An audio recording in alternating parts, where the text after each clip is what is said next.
এখন এই মজলিসে যতগুলি শ্রোতা বা দর্শক রয়েছে তার মাঝে এক শ্রেণীর শ্রোতা রয়েছেন যারা বক্তব্য শুনেছেন যে সৃষ্টিপ্রেমিক জগতে সৃষ্টিপ্রেমিকের আবির্ভাব হয়েছে, এটা তিনি শুনেছেন।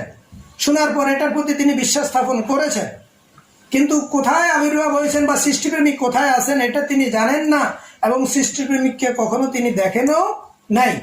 এই হলো একরকম ইমানদার, অর্থাৎ শুনে বিশ্বাস করেছেন, যেটা বলা হয় ইলমুল ইয়াকিন। উনি শুনে বিশ্বাস করছেন যেমন সৃষ্টিপ্রেমিক এসেছেন, কিন্তু কোথায় এসেছেন বা সৃষ্টিপ্রেমিক কেমন এটা তিনি জানেন না। সেখানে দ্বিতীয় শ্রেণীর শ্রোতা আছে, যেই ব্যক্তি এটা জানে সৃষ্টিপ্রেমিক এসেছেন, এটা বিশ্বাস স্থাপন যেমন করেছে, সৃষ্টিপ্রেমিক কোথায় আবির্ভাব হয়েছে, আত্মপ্রকাশ করেছে এটা জানে, কিন্তু সৃষ্টিপ্রেমিক এসে দেখে না।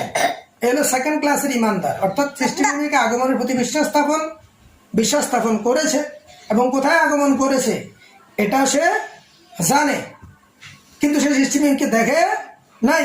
3 নম্বরের ইমানদার, যিনি ফাইনাল ইমানদার, প্রকৃত ইমানদার, তিনি সৃষ্টিপ্রেমিক আত্মপ্রকাশ করেছে, আগমন করেছে এটা যেমন জানে, সৃষ্টিপ্রেমিক কোথায় আত্মপ্রকাশ করেছে সেটাও যেমন জানে, এবং সৃষ্টিপ্রেমিককে সে চিনেও। এখন সৃষ্টিপ্রেমিক কোথায় আছে এটাও সে জানে।